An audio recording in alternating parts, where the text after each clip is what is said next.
Bueno, está con nosotros hoy una especialista en cirugía oral y maxilofacial, es la doctora Pilar Rubio, trabaja en el Hospital de la Princesa de Madrid, un hospital universitario de referencia, y tiene una especialidad que es poco habitual, o por lo menos para nosotros en este espacio, ver a mujeres. Bueno, lo cierto es que, ¿cómo llegó usted a elegir esa especialidad cuando lo fácil son otras cosas, ¿no?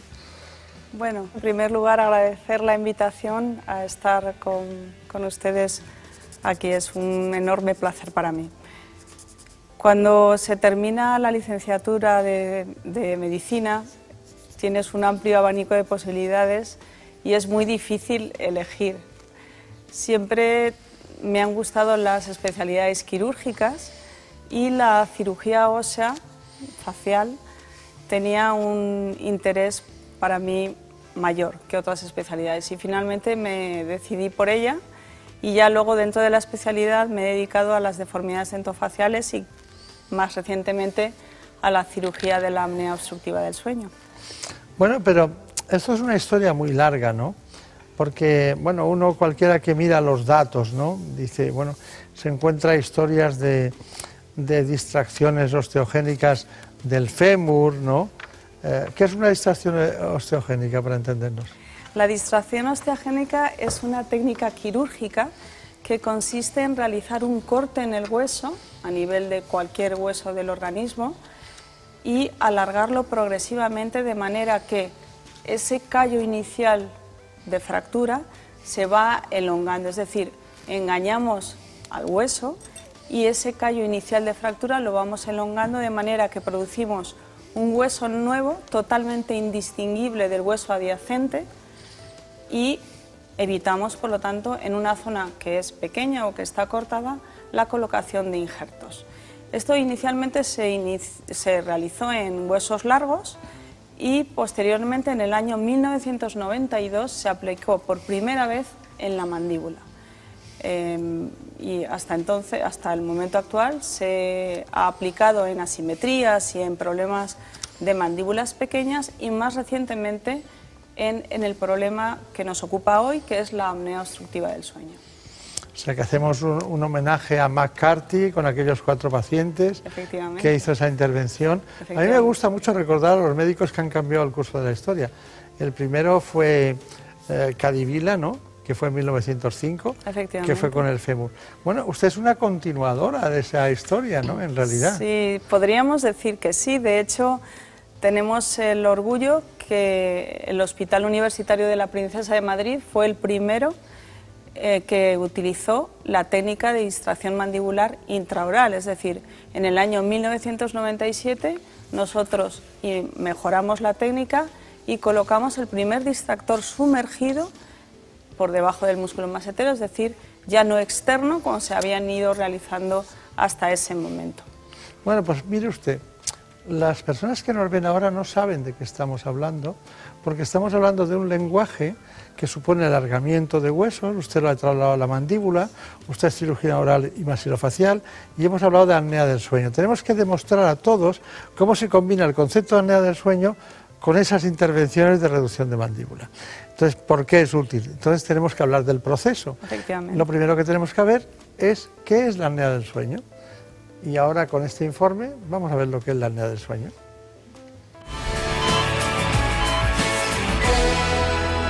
La apnea del sueño es, junto con el insomnio, uno de los trastornos nocturnos más frecuentes y, sin embargo, se conoce desde hace poco más de 3 décadas.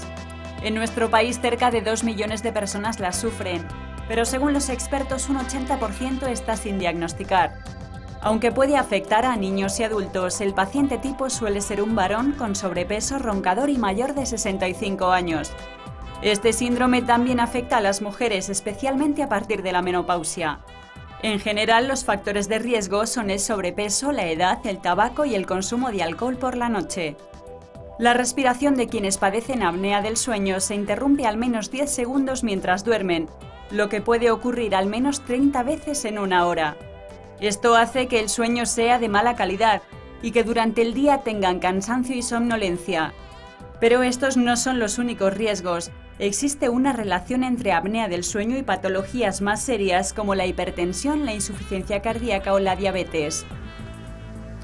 Es curioso, ¿no? Pero es de esas veces en la medicina que a uno le gusta estar aquí, ¿no? Porque hemos hablado de la apnea del sueño en muchas ocasiones, al final reduces el peso porque hay obesidad, síndrome metabólico, hipertensión, muchas cosas, diabetes, entonces, y de repente estamos con cirujano oral y maxilofacial, una doctora entusiasta de su trabajo que consigue en un determinado número de pacientes solucionar el problema por el otro lado. Pero la pregunta es, ¿hay gente que se tiene que operar de mandíbula para solucionar la apnea del sueño? Es una pregunta muy interesante. Nosotros recibimos el paciente generalmente derivado de la consulta de un neumólogo. Es decir, los trastornos respiratorios del sueño suelen estar diagnosticados y tratados por neumólogos y neurofisiólogos. Cuando nos llegan los pacientes desde estas consultas, suelen ser pacientes intolerantes a la CPAP. Es decir, el tratamiento de elección de estos pacientes es la máquina CPAP, pero hay algunos casos particulares que no toleran este tratamiento. Estos pacientes con apnea obstructiva severa, intolerantes a CPAP, son los que son candidatos a cirugía maxilofacial. Claro, claro. Y la pregunta, hay una pregunta de decir que en medicina, que es, para poder decidir algo, o diagnosticar algo, o incluso buscar un tratamiento para ese algo, hay que pensar en ello. ¿Usted cree que la gente que tiene apnea del sueño, o los médicos de atención primaria, o muchos médicos en España en este momento, saben que existe esa posibilidad que usted ejerce? Probablemente no, pero nosotros, obviamente, a medida que vamos obteniendo resultados muy buenos, como los que estamos teniendo, vamos divulgando la técnica. Esto es importante.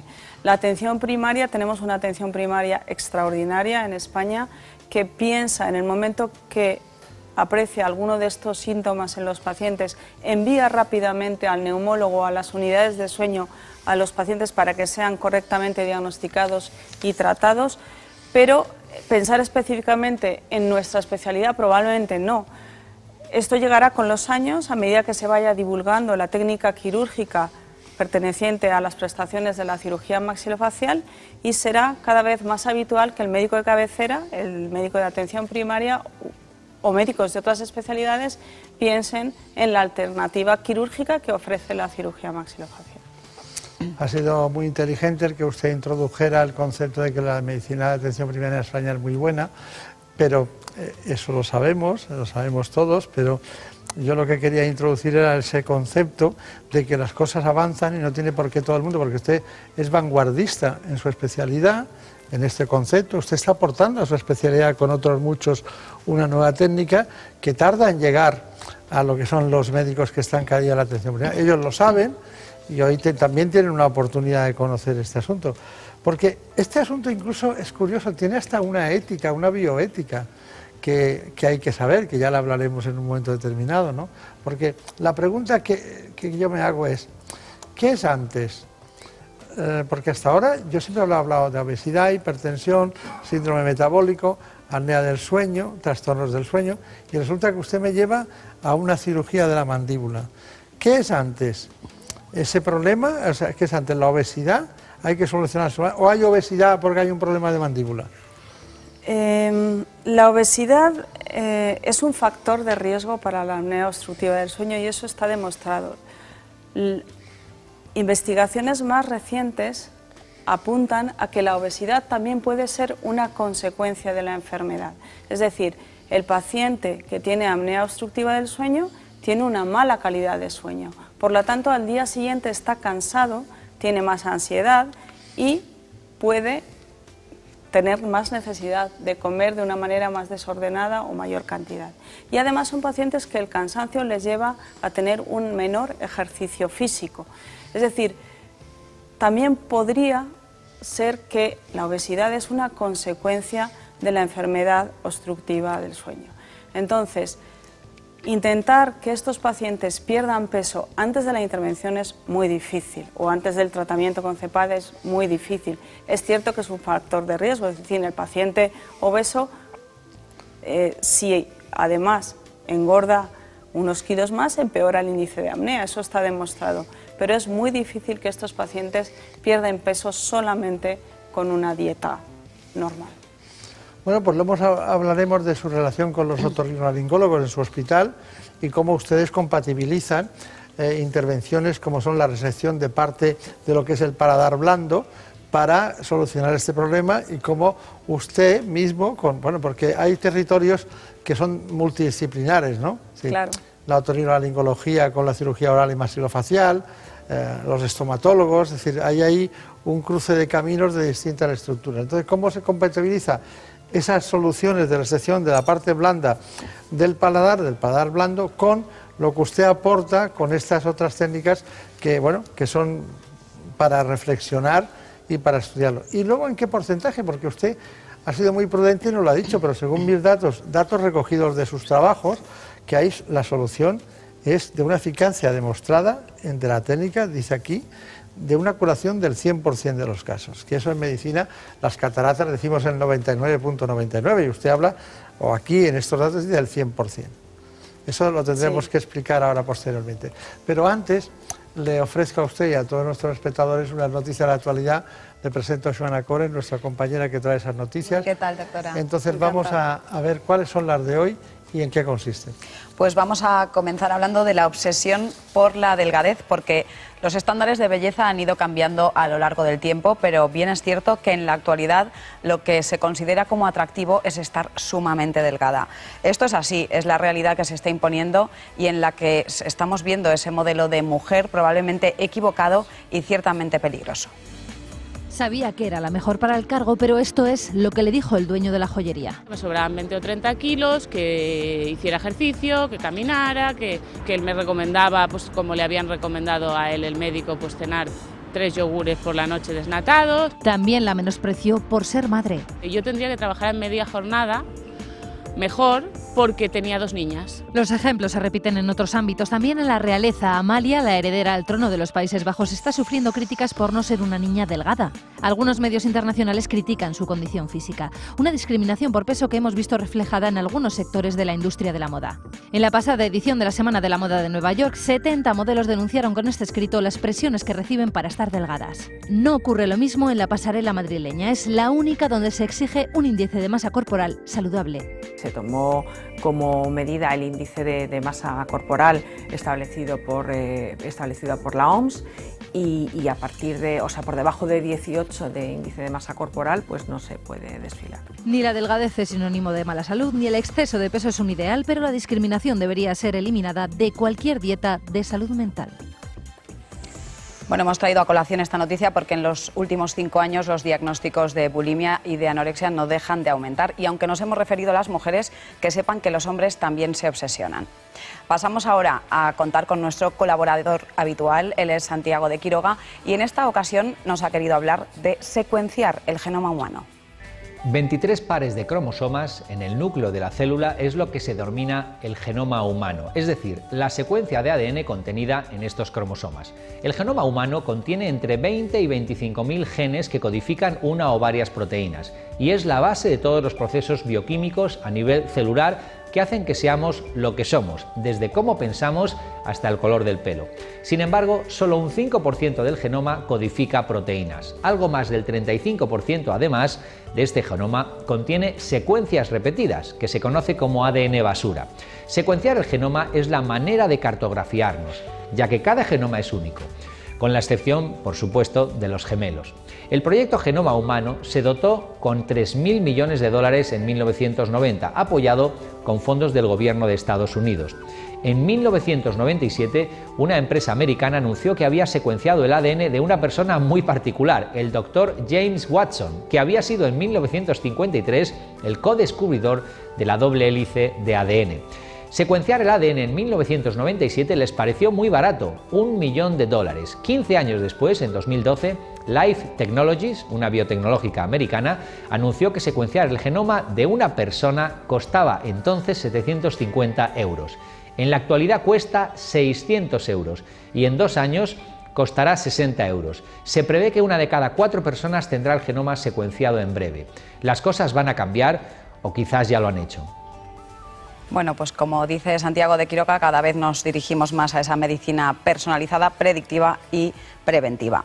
Antes les estábamos hablando de la extrema delgadez y lo hacemos ahora de todo lo contrario, porque sin duda la obesidad es la epidemia de nuestro tiempo y una enfermedad con mayúsculas. Así se refirió a ella la doctora Susana Moreneo, que nos dio algunas pautas para evitar que se instale en nuestro día a día. Creo que es mucho más fácil hoy en día engordar que estar delgado. O sea, yo diría que hay que luchar contra la obesidad o contra el engorde como nuestros padres lucharon contra el hambre. Hay que levantarse por la mañana y poner un pie en el suelo y decir no quiero estar o ser gordo, porque si no te invade la comida, te invade el sedentarismo, te invade el no hacer ejercicio. Hoy vivimos muy lejos del trabajo, hay que ir en coche, comemos mal y deprisa porque no tenemos a nadie que nos cocine, es decir, que la vida ha cambiado. Y para mantenerse delgado hay que pensar y pelearlo, si no, engordaremos. Bueno, no pudo ser más clara la doctora. No, nos reímos porque es que es como eso de no tanto noite come poco o día que dicen los gallegos, ¿no? Vivimos siempre entre el atardecer y el amanecer en todas estas cuestiones, ¿no? La vida te lleva a todos los placeres y la felicidad, y luego tenemos que ser felices, tenemos que estar contentos, pero luego esto no, esto sí, tal. Sí. Bueno, lo dijo muy clarito, ¿verdad? Más clarito, imposible. Tenemos un asunto apasionante, pero le invito para enlazar, porque aquí lo tenemos todo planificado y usted llega y usted viene con un asunto que lo tenemos que incluir en el tejido social, ¿no? Entonces, claro, ¿cómo cabalgan la obesidad y la apnea del sueño? Tenemos este informe. La obesidad incrementa el riesgo de padecer diabetes, enfermedades cardiovasculares o incluso ciertos tipos de cáncer, pero además se ha demostrado que aumenta el riesgo de sufrir apnea del sueño. Y es que solo en España más de la mitad de las personas obesas padece este trastorno. Esto es debido a que las personas obesas tienen más tejido alrededor del cuello y como la garganta tiene un tamaño reducido, provoca que se bloquee el paso del aire. Como consecuencia de la falta de oxígeno, se ocasionan pequeños despertares. Para hacerle frente a esta situación, los expertos recomiendan adquirir unos hábitos de vida saludables e higiene de sueño, como evitar estimulantes y siestas prolongadas, dormir en posición lateral y practicar ejercicio regularmente, sin olvidarnos de la pérdida de peso, una medida fundamental para que desaparezcan las apneas del sueño y mejorar nuestra salud. Bueno, esto es lo que hay. Obesidad anal. Tenemos aquí reflejado el proceso de normalidad, cómo va cambiando, ¿no? Bueno, entonces yo lo retomo el asunto de, bueno, el paladar blando, ¿no? Que nosotros, úvulo, palato, faringoplastia, ¿no? Entonces, que está muy bien, que lo practican en muchas ocasiones, a pacientes les va estupendamente, pero claro, estamos hablando del paladar y usted hablando de la mandíbula, o sea, sin menoscabo de que eso funcione como quiera, como vaya, es la estadística que nos la darán los otorrinos, usted defienda su tesis, es decir, ¿en qué casos está indicado su proyecto personal y en qué casos? Claro, porque si no aquilatamos bien el paciente, díganos el retrato robot de ese paciente para que usted consiga el 100% de los resultados. Es decir, no, porque usted, la maravilla de lo que usted hace para mí está en que usted no se lo hace a todo el mundo, se lo hace cuando está indicado. Y usted sabe, como yo en cirugía, que lo más importante es la indicación quirúrgica. Efectivamente. Y ese es su valor es ese, no el que luego se opere de una... Efectivamente. Lo importante es estar integrado en una unidad multidisciplinar del sueño, es decir, no se puede subir una montaña solo. Y eso no lo digo yo y lo han dicho antes y es cierto. Las unidades multidisciplinares del sueño están formadas por neumólogos, neurofisiólogos, internistas, pediatras, otorrinos, cirujanos maxilofaciales y un largo etcétera, y todos aportamos nuestro granito de arena. Es decir, hay que hacer un diagnóstico correcto para optar por la mejor alternativa para ese paciente. La cirugía reductora, es decir, la cirugía del paladar blando, puede tener sus indicaciones, especialmente en aquellos pacientes en los que el otorrino opine que puede mejorar ese índice de apnea. Personalmente creo que la cirugía de extirpación de las amígdalas está indicada en aquellos pacientes que tienen hipertrofia amigdalar, pero si hay duda que la uvulopalatofaringoplastia va a mejorar el síndrome de apnea del sueño en un paciente concreto, es mejor no hacerla, porque nos cierra la puerta a los cirujanos maxilofaciales para hacer un avance del maxilar superior. Está bien. Ha llegado su momento. Ha llegado su momento. Que, fíjense lo que mis compañeros dicen de vez en cuando, pues en el índice del programa ponen cosas, ¿no? Han puesto, cuando la apnea es severa y se debe a una, bueno, eso ha sido Elena Fernández Puyol, dice, y se debe a una obstrucción mandibular, la solución es la cirugía.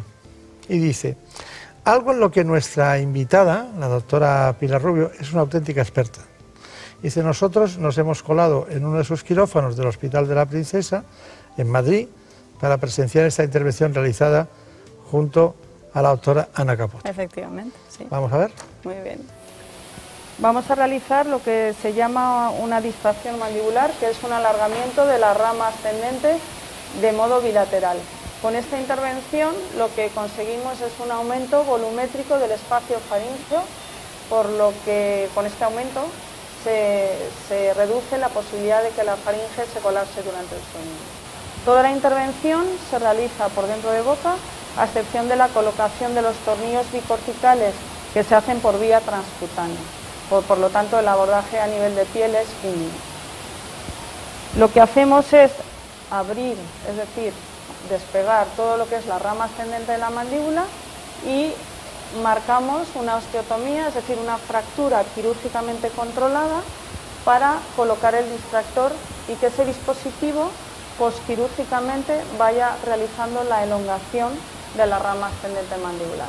Al alargarse esta porción de la mandíbula, lo que hacemos es proyectar el cuerpo hacia adelante y los músculos que se insertan en la mandíbula traccionan de la musculatura de la pared faríngea y hacen que el espacio faríngeo aumente considerablemente. Esto es lo que realmente cura la patología en estos pacientes. Este es el distractor que estamos utilizando en la actualidad, que es un distractor unidireccional de rama ascendente mandibular. Entonces, la técnica consiste, primero se coloca el distractor en mandíbula, se realiza una osteotomía y durante el periodo de activación del dispositivo, que empieza generalmente al 5.º día posoperatorio, lo que se realiza es esto. El dispositivo tiene un tornillo sin fin interior que lo que hace es progresivamente, a un ritmo de 1 milímetro diario, en niños toleran un ritmo más rápido, se va alargando la mandíbula hasta que el paciente no tiene pausas de apnea durante el sueño. En el momento que ya el paciente no tiene pausas, la distracción se para y se mantiene el dispositivo en la mandíbula durante varias semanas hasta que el hueso consolida, es decir, la mandíbula crea nuevo hueso en ese espacio y no es necesaria la colocación de injertos. Bueno, ¿ha visto su intervención? ¿No? Sí. La hemos visto todos. Bueno, usted decía que está inmersa de un gran equipo. No sé si hemos precisado cuándo es la indicación. Digamos, ¿qué tipo de paciente? Como si fuera una ficha, que son susceptibles de lo que hemos visto. Sí, pacientes con apnea obstructiva en grado severo y que no toleran el tratamiento de elección, que es la CPAP. Esto tiene que quedar claro que no todos los pacientes con apnea obstructiva son candidatos a cirugía. Si el paciente tolera CPAP, es el tratamiento de elección. No tienen los riesgos de una intervención CPAP quirúrgica. Es el famoso... La máquina de presión positiva de aire. Bien. Sobre la vía aérea. Si toleran la CPAP, lo ideal es que el paciente esté con CPAP, pero tiene que asumir que es un tratamiento de por vida, porque la apnea obstructiva del sueño es una enfermedad que la va a sufrir durante toda la vida. Pacientes que no toleran la máquina de CPAP, o bien pacientes con retrusiones mandibulares importantes que además se quieren beneficiar de un avance mandibular por un motivo estético o bien funcional para masticar mejor, etcétera, también podría estar indicada la técnica. Yo desde luego soy muy selectiva a la hora de indicar la cirugía, porque obviamente no hay ninguna intervención que esté exenta de riesgos. Y si el paciente tolera la CPAP, el tratamiento de elección la CPAP. Y en niños también está indicada la técnica de distracción, es decir, en niños, por ejemplo, que nacen con mandíbulas muy pequeñas o durante el desarrollo tienen un problema de hipoplasia adquirida, es decir, la mandíbula crece mal, pues en esos niños también está indicada la intervención quirúrgica, porque un niño obviamente no podemos instalar una máquina CPAP de por vida. Está bien. Bueno, usted se acompaña de muchos compañeros en ese departamento multidisciplinar. Hay muchos tipos de apnea y causas diversas, como hemos visto, pero hay distintos especialistas en su servicio. Me han puesto mis compañeros aquí, el doctor Enríquez Zamora, el doctor Pedro Landete, la doctora Ribel Wicks, ¿no? ¿De qué nacionalidad? Neurofisiología, sí. ¿De qué nacionalidad es? Ella es de Venezuela. De Venezuela, muy bien. Ribel Wicks. Parece sí. Holandés, pero bueno, es de Venezuela. Sí. Bueno, entonces ahí vamos a ver la CPAP. Y esto es esta información que conseguimos de cómo funciona ese departamento en esta indicación. La polisomnografía nos permite hacer el diagnóstico de apnea del sueño, nos permite evaluar la estructura del sueño y ver cuántas apneas tiene el enfermo por hora. Y ya en base al índice de apneas decidimos el tratamiento. Las fases del sueño las medimos mediante la actividad eléctrica cerebral, esto es un hemisferio del izquierdo y el derecho, los movimientos de los ojos, el mentón, el electrocardiograma, el flujo nasal, el termistor, una banda torácica y una banda abdominal, el ronquido y el movimiento de piernas. Esta es la saturación de oxígeno. Este es el hipnograma, que es el gráfico de sueño durante toda la noche, y esta es la saturación de oxígeno, como va variando durante la noche. Esta es la posición corporal, cada rayita de estas son las apneas que tiene el enfermo. Aquí podemos ver lo que son las apneas obstructivas. Aquí estamos midiendo una serie de parámetros en el paciente, flujo aéreo aquí arriba, eso es la entrada de aire y salida de aire en la nariz, cada ondita de esta representaría una respiración que se produce porque estamos moviendo nuestro tórax y nuestro abdomen para respirar. Está el paciente dormido y está roncando. En 5 minutos tenemos 3 episodios. Esto lo que nos quiere decir que si multiplicamos en una hora, pues podemos estar hablando de 30 episodios o más por noche de sueño, que son realmente los síndromes de apnea más graves y los que requieren con mayor intensidad que les tratemos. Bueno, pues esto que tenemos aquí es una CPAP, es un dispositivo que en este caso está separado en 2 partes, quiere decir que tienen la CPAP, que es el dispositivo que genera la presión continua, lo que tiene dentro es un ventilador que coge aire del aire ambiente y genera una presión continua que nosotros previamente hemos definido para cada paciente para evitar ese colapso de la vía aérea. En la mascarilla el paciente se la ajusta a la cabeza intentando hacer una presión suficiente como para que no salga el aire, pero no tanto para que le pueda producir heridas o dolor. Con ella lo que se hace, el paciente está toda la noche y debe estar todo el tiempo que duerma con el tratamiento con la máquina. Lo que hace esta máquina es que ellos con la boca cerrada entra el aire todo el tiempo de tal manera que desaparece el ronquido y desaparece también el colapso de la vía aérea y por tanto las apneas y hipopneas respiratorias que aparecen. Bueno, ya he visto cómo funcionan sus compañeros, pero bueno, ¿cuál es su conclusión de todo este asunto? La apnea obstructiva del sueño es una enfermedad grave. El paciente, ante cualquier sospecha, ronquido, pausas respiratorias, que habitualmente es el compañero o la persona que vive con el paciente el que se da cuenta, excesiva somnolencia diurna o cansancio, ante esos síntomas de alarma es importante que el paciente acuda cuanto antes al médico de cabecera, al médico de atención primaria, quien derivará al paciente al neumólogo o a la unidad de sueño correspondiente. Una vez que se realiza el diagnóstico, el paciente tiene que llevar CPAP y tiene que poner todos los medios posibles por adecuarse a la máquina. Pero si, a pesar de haberlo intentado y haber puesto toda su mejor voluntad en ello, fracasa, la cirugía maxilofacial ofrece una alternativa segura, fiable, con excelentes resultados hoy por hoy para curar el problema de manera definitiva. Muy bien, pues ha sido un placer, hemos conocido un asunto más que vamos avanzando. Mire usted, a nosotros nos gusta mucho contar todo lo que ocurre en la medicina, pero esta es una de aquellas ocasiones en que contamos algo que va prácticamente en paralelo a las revistas científicas, ¿no? Y para nosotros hoy ha sido un honor conocer una alternativa terapéutica vanguardista que se presenta en televisión posiblemente por primera vez en Europa, en una televisión, gracias a su inquietud y a que usted estuvo también pendiente de nosotros y de lo que hacemos.